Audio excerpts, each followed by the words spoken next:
ಅರೆ ಕಡಿಮೆ ಹಾಕು ಆದ್ರೆ ಅಸ್ಲಿ ಹಾಕು. MDH ಕಾಶ್ಮೀರಿ ಕೆಂಪು ಮೆಣಸಿನ ಪೌಡರ್. ತನಿಖೆ ನಡೀತಾ ಇದೆ. ಈ ಸಾವಿನ ಹಿನ್ನೆಲೆ 5 ಹುಲಿಗಳು ಮೃತಪಟ್ಟಂತಹ ಸ್ಥಳಕ್ಕೆ ಡಾಗ್ ಸ್ಕ್ವಾಡ್ ಬಂದಿದೆ. ವಿಷಪ್ರಾಶನದ ಶಂಕೆ ಇರುವ ಹಿನ್ನೆಲೆಯಲ್ಲಿ ಸ್ಥಳದಲ್ಲಿ ಪರಿಶೀಲನೆ ನಡೆಸಲಾಗ್ತಾ ಇದೆ. ಡಾಗ್ ಸ್ಕ್ವಾಡ್ ಮೂಲಕ ಖಾಕಿ ಪಡೆ ಸ್ಥಳ ಪರಿಶೀಲನೆ ಮಾಡ್ತಾ ಇದೆ. ಹಸು ಮಾಲೀಕನ ಪತ್ತೆಗೂ ಕೂಡ ಪೊಲೀಸರು ಮುಂದಾಗಿದ್ದಾರೆ. ಯಾಕಂದ್ರೆ ಆ ಹಸುವಿಗೆ ವಿಷಪ್ರಾಶನವಾಗಿದೆ ಎನ್ನುವಂಥದ್ದು ಈಗ ಕಂಡು ಬಂದಿರುವಂತಹ ಮಾಹಿತಿ. ಈ ಹಿನ್ನೆಲೆಯಲ್ಲಿ ಆ ಹಸುವಿನ ಮಾಲೀಕ ಯಾರು ವಿಷಪ್ರಾಶನ ಮಾಡಿದ್ರು, ಎಷ್ಟರ ಮಟ್ಟಿಗಿದೆ, ಆ ಹಸುವನ್ನ ತಿಂದೇ ಈ ಹುಲಿಗಳು ಮೃತಪಟ್ಟಿರುವಂತಹ ಶಂಕೆ ಇರುವ ಹಿನ್ನೆಲೆಯಲ್ಲಿ ಇದನ್ನ ಗುರಿಯಿಟ್ಟು ಮಾಡಿರುವಂಥದ್ದ, ಇದೆಲ್ಲದರ ಬಗ್ಗೆ ಈಗ ತನಿಖೆಯಾಗಬೇಕಾಗಿದೆ. ಹಾಗಾಗಿ ಶ್ವಾನದಳ ಪರಿಶೀಲನೆ ನಡೆಸ್ತಾ ಇದೆ. ಆ ಸ್ಥಳದಲ್ಲಿ ಏನಾಗಿರ್ಬೋದು ಅನ್ನೋದ್ರ ಬಗ್ಗೆ ಮಾಹಿತಿಯನ್ನು ಕಲೆ ಹಾಕಲಾಗ್ತಾ ಇದೆ. ಆ ಸ್ಥಳ ಪರಿಶೀಲನೆ ಕುರಿತಂತೆ ಪ್ರತ್ಯಕ್ಷ ವರದಿ ಕೊಟ್ಟಿದ್ದಾರೆ ನಮ್ಮ ಪ್ರತಿನಿಧಿ ರಾಮ್. ನೋಡೋಣ ಬನ್ನಿ. ಮಲೈ ಮಹದೇಶ್ವರ ವನ್ಯಧಾಮದಲ್ಲಿ 5 ಹುಲಿಗಳು ನಿಗೂಢ ಸಾವನ್ನಪ್ಪಿದವೆ. ಇದರ ತನಿಖೆ ಚುರುಕುಗೊಂಡಿದೆ. ನಾವೀಗ ಅದೇ ಒಂದು ಸ್ಥಳದಲ್ಲಿದ್ದೇವೆ. ಏನು ಹುಲಿಗಳು ಸಾವನ್ನಪ್ಪಿದವೆ ನೀವು ನೋಡ್ತಾ ಇರ್ಬೋದು. ವಿಶೇಷವಾಗಿ ಈ ಶ್ವಾನದ ಮುಖಾಂತರವಾಗಿ ತನಿಖೆಯನ್ನ ಅರಣ್ಯ ಇಲಾಖೆಯ ಅಧಿಕಾರಿಗಳು ಚುರುಕುಗೊಳಿಸಿದ್ದಾರೆ ಅಂತ ಹೇಳ್ಬೋದು. ಯಾಕಂದರೆ ಸ್ಥಳಕ್ಕೆ ಈಗಾಗಲೇ ಹಿರಿಯ ಅರಣ್ಯ ಅಧಿಕಾರಿಗಳು ಭೇಟಿಯನ್ನು ನೀಡಿದ್ದಾರೆ. ಮತ್ತು ದ್ರೋಣ ಅನ್ನೋ ಹೆಸರಿನ ಈ ಒಂದು ಶ್ವಾನವನ್ನು ಏನು ಕರೆದುಕೊಂಡು ಹೋಗ್ತಾ ಇದ್ದಾರೆ. ಪ್ರಮುಖವಾಗಿ ಈಗ ಇರುವಂಥದ್ದು ಏನು 5 ಹುಲಿಗಳು ಇಲ್ಲಿ ಸಾವನ್ನಪ್ಪಿದ್ದಾವೆ. ಆ ನಿಗೂಢವಾಗಿ ಸಾವನ್ನಪ್ಪಿದ್ದಂತಕ್ಕೆ ಕಾರಣವನ್ನು ಹುಡುಕಬೇಕು. ಯಾಕಂದರೆ ಈ 5 ಹುಲಿಗಳು ಸಾವನ್ನಪ್ಪಿರುವಂತಹ ಸ್ಥಳದಲ್ಲಿಯೇ ಒಂದು ಹಸುವು ಸಹ ಸತ್ತು ಬಿದ್ದಿದೆ. ಹೀಗಾಗಿ ಹಸುವಿಗೆ ಎಲ್ಲೋ ವಿಷಪ್ರಸಾನವಾಗಿದೆ.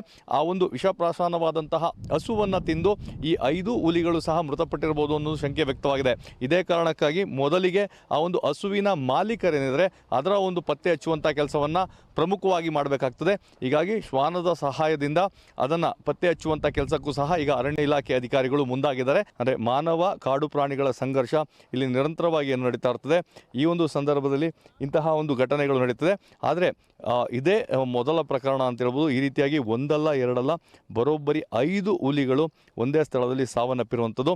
ಹೀಗಾಗಿ ಈ ಒಂದು ನಿಗೂಢವಾದಂತಹ ಹುಲಿಯ ಸಾವಿನ ಪ್ರಕರಣವನ್ನು ಭೇದಿಸಬೇಕು ಅಂತ ಹೇಳಿದ್ರೆ ಆ ಹುಲಿಯ ಮೃತದೇಹಗಳ ಪಕ್ಕದಲ್ಲೇ ಇರುವಂತಹ ಹಸುವಿನ ಮಾಲೀಕರ ಒಂದು ಗುರುತು ಪತ್ತೆ ಹಚ್ಚಬೇಕಾಗ್ತದೆ. ಅಂದರೆ ಗ್ರಾಮಸ್ಥರು ನೀಡುವಂತಹ ಮಾಹಿತಿ ಏನಿದೆ ಅದು ಸಾಕಷ್ಟು ಮಹತ್ವದಾಗ್ತದೆ. ಯಾಕಂದರೆ ಮೊದಲಿಗೆ ಆ ಒಂದು ಹಸುವಿನ ಮಾಲೀಕರನ್ನು ಪತ್ತೆ ಹಚ್ಚಿದರೆ ಆ ಒಂದು ನಿಗೂಢ ಸಾವಿನ ಪ್ರಕರಣವನ್ನು ಭೇದಿಸೋದಕ್ಕೆ ಒಂದು ಮಹತ್ವದ ಹೆಜ್ಜೆಯನ್ನು ಇಟ್ಟಂತಾಗ್ತದೆ. ಇದೇ ಕಾರಣಕ್ಕಾಗಿ ಸದ್ಯಕ್ಕೆ ಅರಣ್ಯ ಇಲಾಖೆಯ ಹಿರಿಯ ಅಧಿಕಾರಿಗಳು ಸಹ ಅದೇ ನಿಟ್ಟಿನಲ್ಲಿ ತನಿಖೆಯನ್ನು ಮಾಡ್ತಾ ಇದ್ದಾರೆ. ಮತ್ತು ಶ್ವಾನದ ಮುಖಾಂತರವಾಗಿ ಸಾಮಾನ್ಯವಾಗಿ ಕಳ್ಳತನ ಪ್ರಕರಣ ಇರ್ಬೋದು, ಕೊಲೆ ಪ್ರಕರಣಗಳಿರ್ಬೋದು, ಈ ರೀತಿಯಾದಂತಹ ಪ್ರಕರಣ ಆದಂಥ ಸಂದರ್ಭದಲ್ಲಿ ಶ್ವಾನದ ಪಾತ್ರ ಸಾಕಷ್ಟು ಮಹತ್ವದಾಗಿರ್ತದೆ. ಅಂದರೆ ಸ್ಥಳದಲ್ಲಿ ಆ ಶ್ವಾನವನ್ನು ಕರೆದುಕೊಂಡು ಬಂದು ವಾಸನೆಯ ಮೂಲಕವಾಗಿ ಒಂದು ತನಿಖೆ ನಡೆಸುವಂಥದ್ದು ಮತ್ತು ಆರೋಪಿಗಳ ಪತ್ತೆ ಹಚ್ಚುವಂಥ ಕೆಲಸವನ್ನು ಮಾಡೋದನ್ನು ನಾವು ಸಾಮಾನ್ಯವಾಗಿ ನೋಡಿರ್ತೀವಿ. ಇದರ ನಡುವೆ ಈ ಅರಣ್ಯದಲ್ಲಿ ಆಗಿರುವಂತಹ ಏನು ಹುಲಿಗಳ ನಿಗೂಢ ಸಾವಿನ ಪ್ರಕರಣ ಇದೆ, ಮರಣೋತ್ತರ ಪರೀಕ್ಷೆಯ ವರದಿ ಸಹ ಸಾಕಷ್ಟು ಮಹತ್ವವನ್ನು ಪಡ್ಕೊಳ್ತದೆ. ಅಂದರೆ ಹುಲಿಗಳ ಸಾವಿಗೆ ನಿಖರವಾದಂತಹ ಕಾರಣ ತಿಳಿದು ಬರ್ತದೆ. ಪ್ರಾಥಮಿಕವಾದಂತಹ ವರದಿಗಳ ಪ್ರಕಾರವಾಗಿ ಆ ಒಂದು ಹಸುವು ಏನಿದೆ ಆ ಹುಲಿಗಳು ಮೃತಪಟ್ಟಿರುವಂತಹ ಸ್ಥಳದಿಂದ ಸ್ವಲ್ಪ ದೂರದಲ್ಲೇ ಸಾವನ್ನಪ್ಪಿದ್ದಾವೆ. ಆ ಒಂದು ಹಸುವನ್ನು ತಿಂದು ಈ ಎಲ್ಲ 5 ಹುಲಿಗಳು ಸಾವನ್ನಪ್ಪಿರಬಹುದು ಅನ್ನೋ ಒಂದು ಶಂಕೆ ವ್ಯಕ್ತವಾಗಿದೆ. ಅದೇ ನಿಟ್ಟಿನಲ್ಲಿ ಮರಣೋತ್ತರ ಪರೀಕ್ಷೆಯ ವರದಿಗಳು ಅದಕ್ಕೆ ಪೂರಕವಾಗಿ ಬಂದರೆ ಕೊನೆಗೆ ಉಳಿಯುವಂತಹ ಪ್ರಶ್ನೆ ಅಂತ ಹೇಳಿದ್ರೆ ಆ ಹಸು ಇಲ್ಲಿಗೆ ಬಂದದ್ದಾದರೂ ಹೇಗೆ, ಮತ್ತು ಹಸುವಿನ ಮಾಲೀಕರು ಯಾರು, ಅದನ್ನು ಪತ್ತೆ ಹಚ್ಚುವಂತಹ ಕೆಲಸವನ್ನು ಅರಣ್ಯ ಇಲಾಖೆಯ ಅಧಿಕಾರಿಗಳು ಮಾಡ್ತಾರೆ. ಯಾಕಂದರೆ ಈ ಒಂದು ಘಟನೆ ನಿಜಕ್ಕೂ ರಾಜ್ಯ ಮಾತ್ರವಲ್ಲ ಇಡೀ ದೇಶವನ್ನು ಬೆಚ್ಚಿಬಿಡಿಸಿದೆ. ಒಂದಲ್ಲ ಎರಡಲ್ಲ ಬರೋಬ್ಬರಿ 5 ಹುಲಿಗಳು ನಿಗೂಢವಾಗಿ ದಾರುಣವಾಗಿ ಸಾವನ್ನಪ್ಪಿದ್ದಾವೆ. ಇದರ ಒಂದು ಮೂಲವನ್ನು ಪತ್ತೆ ಹಚ್ಚಬೇಕು ಮತ್ತು ಸಂಪೂರ್ಣವಾದಂತಹ ಮಾಹಿತಿಯನ್ನು ಕಲೆ ಹಾಕಿ ಆ ಒಂದು ವರದಿಯನ್ನು ಸಹ ನೀಡಬೇಕಾದಂತಹ ಜವಾಬ್ದಾರಿ ಈಗ ಅರಣ್ಯ ಇಲಾಖೆಯ ಅಧಿಕಾರಿಗಳ ಮೇಲೆ ಇದೆ.